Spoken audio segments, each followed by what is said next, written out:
Сегодня у нас Пасха, приехали на дачу, вот камин разжигаем, чтобы тепло в доме было.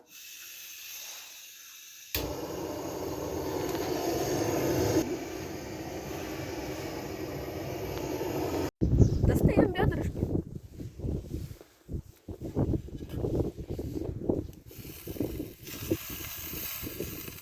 Сочная такая.